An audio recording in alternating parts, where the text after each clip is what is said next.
Hi guys, this is Lucretia and you are tuned in to another episode of Candid Conversations. And as you can see, I am outside today and it is a beautiful, wonderful, magnificent day. I would like to speak with you today about the concept of worrying. Why? Because I used to be a serial worrier. If there was something to worry about, don't worry. Lucretia was going to find it and I was going to worry about it. I was going to worry about my children. I was going to worry about my family. I was going to worry about my future. I was going to worry about whether God would answer prayer or not. And it literally drove me crazy. Not to mention all of the anxiety that it caused and all of the stomach aches that it caused simply because I chose to worry about things that were simply out of my control. We will not ever be able to control people, places, circumstances, or situations. Many things are out of our control.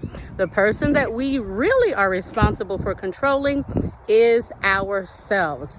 Matthew 6:27 says, "Can any of you, by worrying, add another moment to your life?" Worrying solves nothing. It's like sitting in a rocking chair, rocking, but yet going nowhere. That's what worrying feels like. And it stopped me from going forward in relationships. It stopped me from going forward in my career.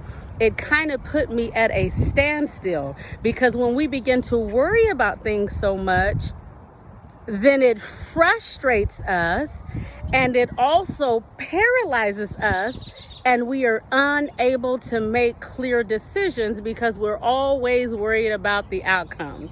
The truth of the matter, life is a risk, and sometimes we have to take the risk and we don't know what the outcome is going to be. But is it better to take the risk, or is it better just to worry ourselves silly and get nothing accomplished at all?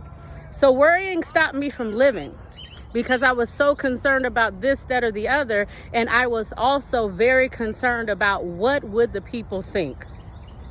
Well, people are going to think whatever they want to think, no matter what they want to think, because people are people and they have a right to think whatever they want to think. And I worried about, but what if I lose this relationship?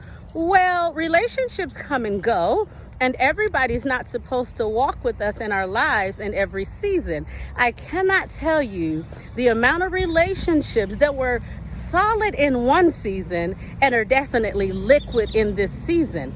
And yes, it absolutely, positively hurt, but I had to understand that sometimes life changes and sometimes the dynamics of situations change, but worrying about it all the time, it doesn't help. It doesn't benefit anyone. And if I'm just going to worry about things and I'm not going to do anything proactive to solve a situation, then I'm wasting my time and I'm wasting my energy.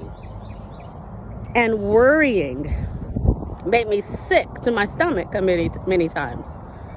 The cramps in the stomach and the anxiety where you're bracing yourself, always waiting for something negative to happen. Well, this is life. Lots of negative things happen all the time. But do we always have to brace ourselves and wait for those negative things to happen? I beg to differ. So either we can live life or we can worry our way through life. Because guess what? Bad things are always going to happen because we are in this world. But that doesn't mean that we have to stop living. I had to learn that lesson for myself. I had to learn that lesson for other people because I would worry and I would wait around and I would be concerned about people and I'd be stuck sitting in the house worrying and crying and praying, and everyone else is out here living their life. So I finally got the memo. And so I submit this to you today. Don't worry, because worrying, you can't add anything to your life by worrying about everything. You can choose to live life each day Does not mean it's going to be carefree, but it is so much better when we understand the one who is in control. So today, don't worry. Bye-bye.